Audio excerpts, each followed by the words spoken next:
Да, здраво назад во студиото. Јас сум тој истиот, само со друга вратоврска и друго оддело, бидејќи разговорот го правевме во саботата. Го слушнавте господинот Род, помалку и повеќе истите пораки како и сите високи гости во Македонија. Втора варијанта за Македонија нема, план Б.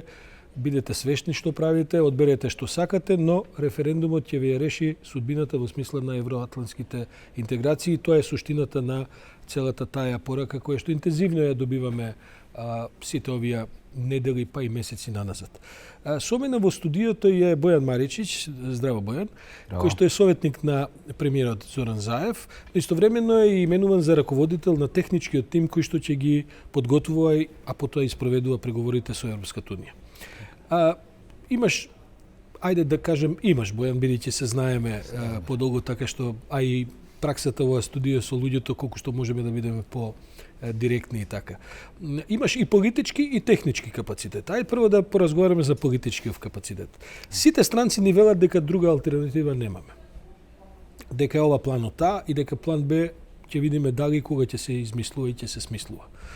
Како ви се чини целата таа порака што ја добивате? Ти си во кампот кој што победува за сега, бидејќи навистина ви се испорачава дека јас не знам уште кој недостасува да дојде. Мислам дека и некој ексклузивитет може да ќе кажеме. Ај веднаш да почнеме со тоа, дали се очекува посета на Заев на Соединетите Американски држави? Па се очекува во наредната недела да има позитивни изненадувања, ќе има и патувања, меѓутоа не сме се уште во ситуација. Не сме се уште во ситуација да го споделиме тоа со јавноста. Добро. Како ви се чини дека ви оди кампањата? Вие сте, се разбира, јасно на позиција дека кампањата треба да доведе до успешен референдум. Мислам дека од почетокот на кампањата до денес, кампањата започна веќе неколку недели, тече интензивно, официјално е тече таа и дена, тече и предходно. Мислам дека се зголемува атмосферата која што ги изнесува на површина аргументите во корист на договорот и во корист на излезност на референдумот.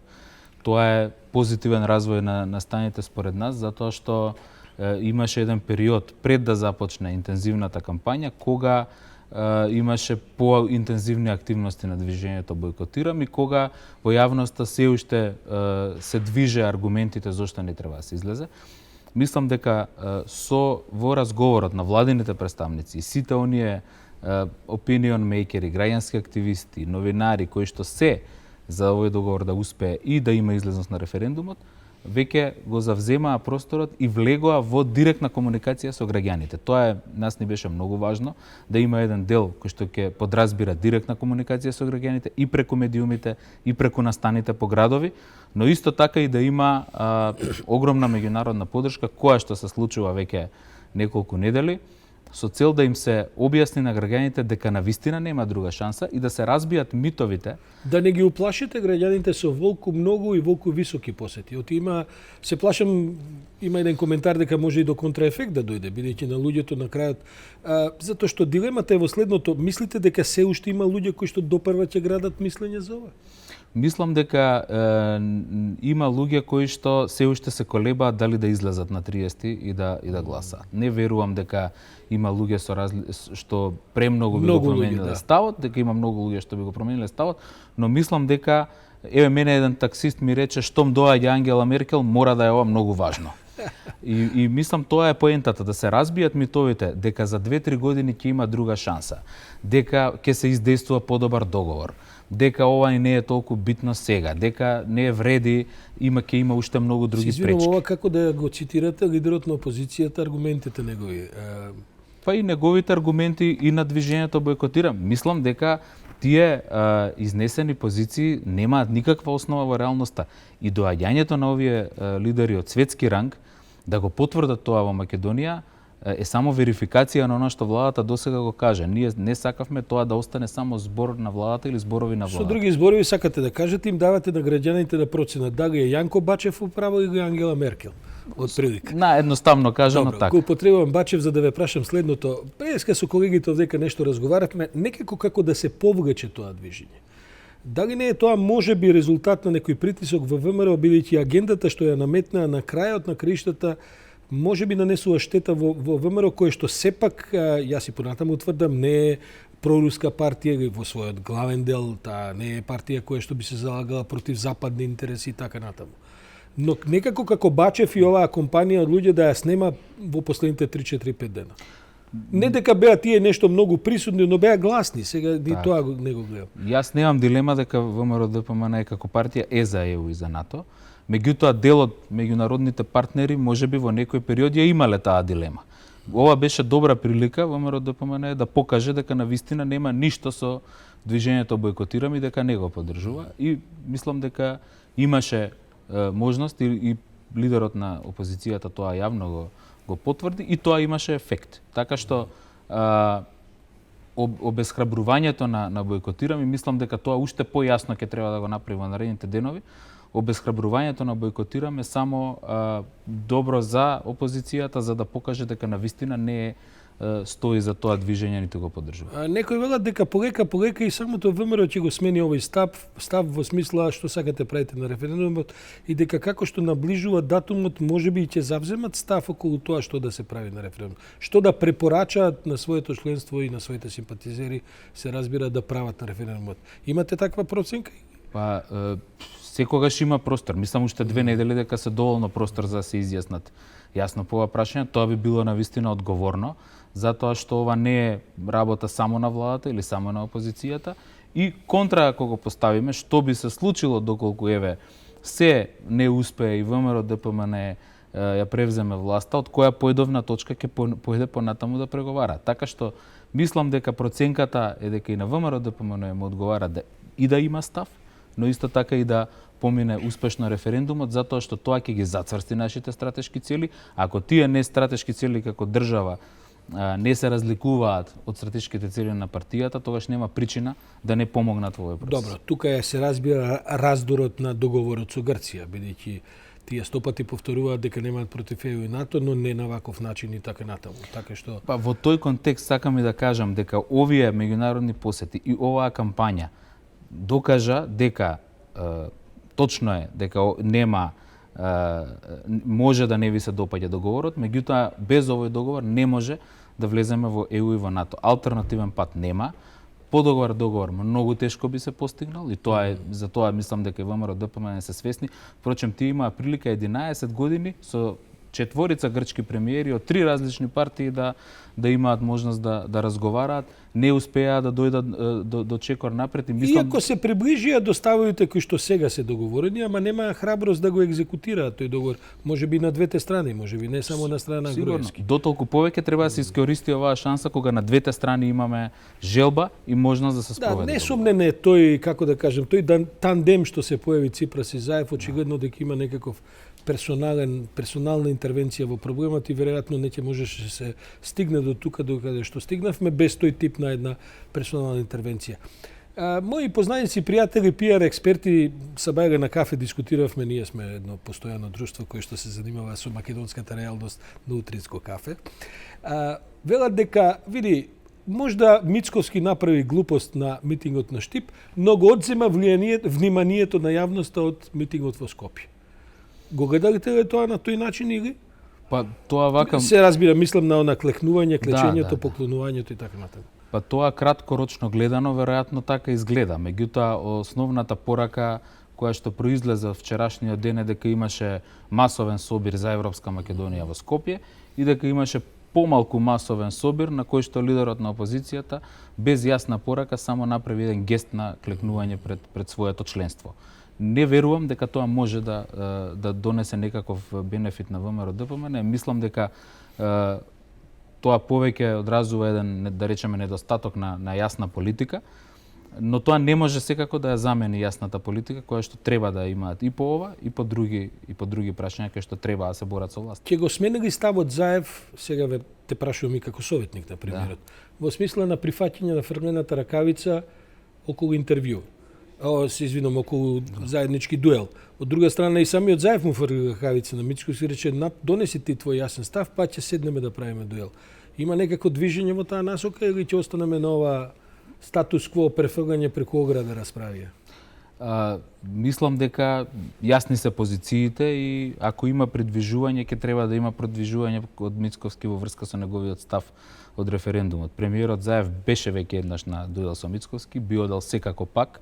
Меѓутоа, ова прашање до референдумот, за да има дуел, треба навистина да има мицкоски став за референдумот, за да тој дуел има смисла. А за да разговараат за политиките на владата и за било што друго, мислам дека тоа има секако смисла, но по 30 септември. До тогаш главното прашање е тоа што е на референдумот. Добро, да речеме дека на 30 септември ќе имаме некаков успешен референдум. Велам некаков, не квалификувам каков, мнозинство, цензус, не цензус, вакво мнозинство, такво мнозинство и така натаму. Се едно, бидејќи референдумот е секако консултативен, потоа политичкиот процес продолжува во собранието. Како што стојат работите на позициите на владата во постигнувањето, во испорачувањето на овој договор со Грција, недостатуваат десетина пратенички мандати кои што во овој момент ги држи опозицијата ВМРО-ДПМН. Што значи тоа? Може ли ние да го заборавиме референдумот 3 дена после тоа и да влеземе во еден тунел на кавги и, ако сакате, пазарења, околу тоа како ќе се случи да 10-11 пратеници од опозицијата гласаат за договорот, без што инаку договорот ќе стане неважечки. Бидејќи предпоставувам дека притисокот врз пратениците потоа од радикалните елементи на десницата ќе бидат многу пожестоки. Мислам дека она што го сведочиме овие денови, а тоа е високи функционери на ВМРО-ДПМН, поранешни или сегашни, да јавно го кажуваат ставот дека треба да се излезе на референдумот, дури некои дека треба да се подржи договорот, е добро и дава некакво навестување дека ќе бидат оставени пратениците да одлучуваат по своја волја. Дури ставот на официјалниот став на Мицковски дека секој член и тоа значи и пратениците да се одлучуваат по своја волја, остава простор. Ние знаеме дека пратеничките групи во Македонија најчесто биле гласачки машинери во кои гласање по сопствена волја било на минимални некакви нивоа изразено. Мислам дека целта на кампусот ЗА е да имаме јасна и недвосмислена волја на граѓаните во мнозинство за подршка на овој договор. Ако имаме недвосмислена волја за подршка на мнозинството граѓани за овој договор, тоа ќе биде аргумент и за сите пратеници, вклучувајќи ги оние од ВМРО-ДПМН или барем дел од нив, да влезат во тој процес на поддршка на уставните промени. Ако тоа не се случи, ако дојде до ќорсокак, сите опции се можни. И преговори, и вонредни избори, и се што стои на располагање. Но јас мислам дека ќе успееме во. Добро, да прашам, бидејќи сега јас веќе не ги памтам точните датуми на договорот. Опцијата за вонредни избори може ли да го исполни датумарот кој што е предвиден за исполнување на обврските од договорот? Тоа значи веднаш вонредни избори на кои што нели има уставни рокови и така натаму. Јас не би влегувал во таа калкулација затоа што ние сме убедени дека ќе успее референдумот и дека ќе има. Но хипотетички датумите можат ли да се сочуваат? Датумите, нашата цел е до почетокот на идната година да ги завршиме уставните промени, за потоа да дадеме шанса на грчкиот парламент да ги ратификува двата договори, и договорот за договорот со Македонија и за НАТО. За НАТО протоколот. Добро, Бојан. Сега да речеме дека се будиме утрото после референдумот, почнуваат овие политички кои знае какви пазарења во собранието, толку тоа како ќе се потоа менува уставот и така натаму. Паралелно на тоа тече еден технички процес, на чие чело си именуваме од пред колку недели, од пред неколку недели назад. Јас знам дека ти во граѓанскиот живот, значи доека беше истакнат член на граѓанското општество, се занимаваше главно со европските интеграции и така натаму. Те прашувам сега веќе на формалната позиција. Има ли Македонија технички, кадровски, ресурсен капацитет да може да се справи со тој голем процес на преговарање на деталниот аки комунитер кој што ќе треба да го испорачаме на Европската унија? Тој процес бил подготвуван долго време и ние имаме некоја стартна позиција и веќе течат консултациите со институциите и веќе имаме и номинации од најголем дел од институциите за тесниот преговарачки тим и за работните групи на оние поглавја кај што Македонија ќе почне со скринингот, тоа е подготвителната фаза на преговорите, оваа година, 2018. Јас сум убеден дека тоа не е до крај доволно, значи нека имаме уште простор за ангажирање на луѓе и тоа може да биде една ексклузивна информација. Во текот на оваа недела планираме заедно со главниот политички преговарач, господинот Бујар Османи, да објавиме еден конкурс. Повик, за сите кои што ќе бидат заинтересирани за колкав тим станува збор? Ајде вака. Во тесниот преговарачки тим се околу 15 на луѓе. 15 до 20 луѓе. Тоа се луѓе од институциите, меѓутоа таму ќе има и луѓе кои што се надвор од институциите, кои што се експерти во некоја област или пак се познавачи на еден интердисциплинарен состав, претпоставувам. Точно така, но јас инсистирам на тоа дека клучните луѓе таму треба да доаѓаат од институциите и тоа баш оние специфични институции, Министерство за финансии, правда, царина, кои што луѓе дел од нив се добри експерти, работат веќе со години во областите, работат и на европски проекти и точно знаат што треба да се прави. Бидејќи преговарањето по главите го водат институциите, тоа значи министерствата, не го води Точно тим. Туку секое министерство преговара на своето ниво со својот капацитет за реформите што се неопходни во тоа министерство. Секое министерство ја подготвува преговарачката позиција на државата. Добро. За одредена област. Овој тим е задолжен за координација и за промоција заедно со државната делегација за застапување на позициите на владата во Брисел. Она што е клучно е дека секое министерство ќе си има одговорност, или барем оние министерства што имаат поглавја, еве да речеме поглавието 23, примарна одговорност ќе има Министерството за правда, поглавието 24, Министерството за внатрешни работи.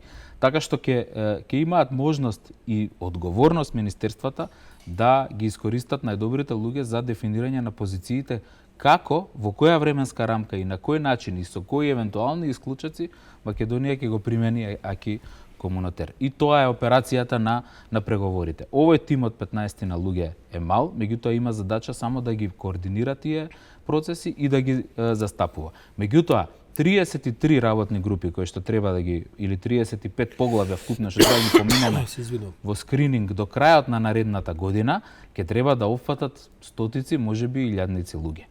И тие луѓе ќе бидат и од институциите, и експерти надвор од институциите, кои што ние би ги ангажирале повремено или привремено, за да го добиеме нивното знаење и искуство за Македонија да извлече максимум во овој процес, а такви луѓе има државјани на Република Македонија и во државата и надвор од државата, кои што можеби и порано работеле во институциите, па напуштиле со тек на време, работат како консултанти, работат како стручњаци во одредени области.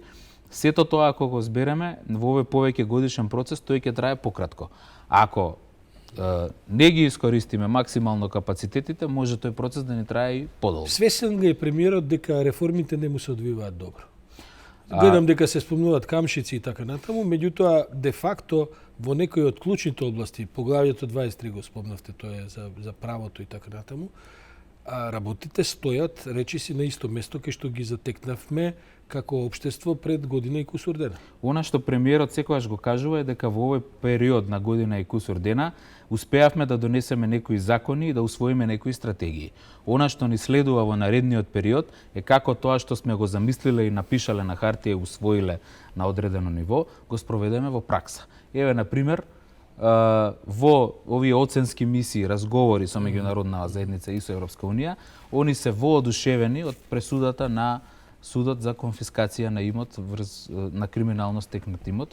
Тоа е едно од ретките, а може би и прва. Една од ретките и тоа го сметаат за револуција во македонското судство. Исто така, фактот дека започнува истрагата за врз основа на резултатите на АКМИС анализата, и тоа е нешто што влева надеж. Таквите конкретни случаи да треба во наредниот период да се зголемат, да се умножат, значи да ги има повеќе и да бидат, да речам, во една логична динамика одржливи, значи да има динамика на текнатија настани. Знам, Бојан, еве вечер ми е гостин во вечерната, во ноќната дебата судиката Лидија Неделкова, која што е судика на Врховниот суд и која што имаше сега неодамна интервју во Фокус, во кој што многу критички говореше за состојбите во судството. По тој повод побаравме одговор токму за ова што го говориме за АКМИСот. И еве сега да не го читам целиот одговор од јавното обвинителство кој го води случајот, но кога ќе го прочитате одговорот, како да нема некое брзање за реагирање во постапката. Еве ќе ви во исто, значи, во врска со предметот оформен таа, ви информира дека истиот е во фаза на предистрага. Значи се уште предистрага. Допрва собираат податоци. Допрва ги викаат да дадат изкази некои од учесниците. Па тие учесници демантираат дека воопшто биле повикани. Па фала на прашање, помине уште една недела. Значи, јас со ова темпо на одвивање не верувам дека до нова година воопшто ќе има основа да се реши дали има или нема Од друга страна, ја гледаме министерката за правда, тој Заев го прави, кој вика ние сме друг вид на власт, ние не дигаме телефони, затоа си има одговорност судот, обвинителството и така натаму. Фатени ли сме ние во тој расчекор на една инертност на една администрација, партизирана, политизирана, која продолжува на ист начин да работи без разлика што врвот, по цена да е врвот и добар и лош, сега не го разбира, не се менува. Клучно е во овој процес, значи поглавје 23 судство не може да се реформира само со волја на владата и со притисок од владата. Факт е дека свој дел од одговорноста има и собранието, свој дел од одговорноста има и судовите, вклучувајќи ги клучните две институции, не случајно ги споменувам, Судскиот совет и Советот на јавни обвинители.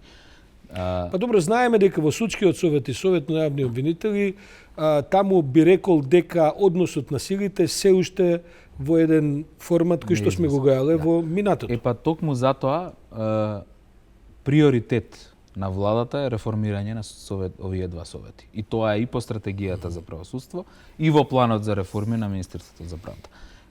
После тоа, откако ќе се направат сите предуслови тие два совети да профункционираат како што треба поголем да биде притисокот врз судството, затоа што... Ајде да видиме што значи тоа поголем да биде притисокот врз судството. Например. На јавноста, велам. На јавноста. Еве вака, денеска и утре во Скопје, вчера дојде вечерта, во Скопје е Хан, кој што заедно се отворија со Заев една конференција утринава, која е посветена состојбата со медиумите. Трите заклучоци за Македонија, третиот заклучоц се однесува на состојбата со МРТВ. Таму апсолутно ништо не е променето, освен што е реизбран стариот нов генерален директор. Јас сега не те користам за боксерска вреќа за да сега те прашам, мама, ти вие што правите таму? Како тоа може да се промени сега? Таму има рокови, има членови на совет кои бираат директори кои што имаат мандати и така натаму. Ние де факто каскаме. Има предлог закон кој што е во собрание, кој што треба да го тангира целиот систем на јавен радиодифузен за сервис и така натаму. И тој закон е долго време кочен од опозицијата во собрание само затоа што сакаа да се одржи програмскиот совет. Јас мислам дека по завршувањето на оваа кампања ќе треба и ќе мора по тие делови каде што опозицијата не влегува во диалог, туку едноставно условува, ќе треба поодлучно да се реши во собранието. Меѓутоа, извинете, целта беше да не се прават само персонални чистки, туку да се направат вистински системски промени кои што ќе донесат после тоа и суштинска промена. Од ова можам да заклучам дека можеби после целата оваа, да кажем, целиот овој процес со референдумов и уставните промени може да вине нас ред да одиме на вонредни избори. Бидејќи балансот на силите е таков во собранието што таму бесконечно може да се кочи целиот процес во сите делови што ги разговараме, а ние ако тече се како што треба, би требало влеземе во практични фази на преговори со Европската унија, каде што токму треба да се испорачуваат и релативно брзи решенија. И диалогот меѓу власта и опозицијата ќе мора да биде поефективен, потранспарентен и базиран на некакви принципи, не само на бројки и на оценување. Прашањето за вонредни избори ќе го оставам на политичарите и на лидерите на партиите. Некоректно е да те прашувам каква е вашата проценка, но мислиш ли дека господинот Мицковски ја контролира состојбата во својата пратеничка група? Бидејќи на крајот на криштата тоа ќе треба да се спроведе низ некаква парламентарна акција и реакција. Факт е дека од самиот почеток имаше... Јас си избегнувам да те прашам дали се водат пазарења на друго ниво. Ајде да бидам директен. До сега диалогот со опозицијата одел исклучиво на ниво лидерство на владеачките партии со лидерство на опозицијата. Значи сите закони двотретински кои што биле донесени до сега, биле донесени врз база на таков политички договор и тоа е моментално определбата на премиерот и на владата. Дали тоа ќе остане и понатака така после референдумот, тоа не можам да го кажам, да го гарантирам. Добро. Јас мислам дека помалку или повеќе ги исцрпевме сите важни теми кои што се допираат до ова прашање. Господинот Род беше многу јасен во своето интервју кое го емитувавме, а впрочем го гледам денеска Матис како од големи калибри пука по прашањето на референдумот и по прашањето на тоа дека втора шанса ќе нема. Меѓутоа како да има едно како да кажем, несогласие во оценката на премиерот Заев, која денеска ја повтори, дека тој нема докази за руско мешање во постапката на референдумот. Од друга страна го имате Матис, кој што во својство на државен секретар за одбрана на Соединетите Американски држави тврди дека доаѓа во Македонија заради опасноста или заради руското мешање во целиот процес. Што значи тоа, дека можеби американците имаат некои по-добри извори за докази од тоа со што вие располагате? И тоа е можно, но она што го знаем, факт е дека Руската Федерација покажа зголемен интерес за Македонија во последните месеци, па и години, и факт е дека имаше еден период на интензитет. Дури нели ние во знак на солидарност се одлучивме врз база на тие докази кои што сега и се потврдуваат, бидејќи истрагите во Британија покажуваат експлицитно мешање на Руската Федерација во тој, да кажем, инцидент кој имаше и смртен крај за еден граѓанин. Меѓутоа, по тие настани до сега, ако премиерот кажал, тој сигурно има повеќе информации од мене дека нема конкретни докази, меѓутоа факт е тоа и некои политички сили кои ги спомнавте преска, а кои што беа жолчно за опцијата бойкотирам, јавно соопштуваа самите дека се во релација со Русија. Руски фондови, руски извори, руски сепорт, генерален и така. И јасно е дека Русија се противи на нашето членство во НАТО, меѓутоа ние и покрај тоа е определба на премиерот која што ние повторува цело време, ако без разлика на тоа што сакаме да градиме пријателство со Русија, економска соработка, ние немаме друга алтернатива за нашата држава освен членство во ЕУ, во НАТО, и се додека околу тоа имаме разбирање, не би требало да имаме други недоразбирања. Се извидувам, сега не можеме да се сетам пропушти. Знам дека претходниот руски амбасадор замина. Дојде ли нов? Мислам се уште не е акредитиран. Добро, тоа да не бидејќи не памтам ние самиот што точно се случува на тој план. Добро, Бојан Маричич, благодарам за гостувањето во Еден ТВ во програмата на Отвореното студио. А јас ве повикувам, почитувани гледачи, да останете со нас, бидејќи сега ни следува онаа содржина која што се однесува на вести, па потоа ексклузив, па го имаме највлијателниот карактер и медиумски феномен во областа на модната индустрија, тој Сергеј Варошлија со својата емисија, па потоа ќе се навратиме повторно во студиово со некои други гости со кои што ќе разговараме до вечер, до ситните, да кажем, веројатно до 23 часот или барем блиску до тоа, за други значајни теми кои што го преокупираат нашето јавно внимание. Останете со Еден ТВ, следуваат следните содржини на програмата.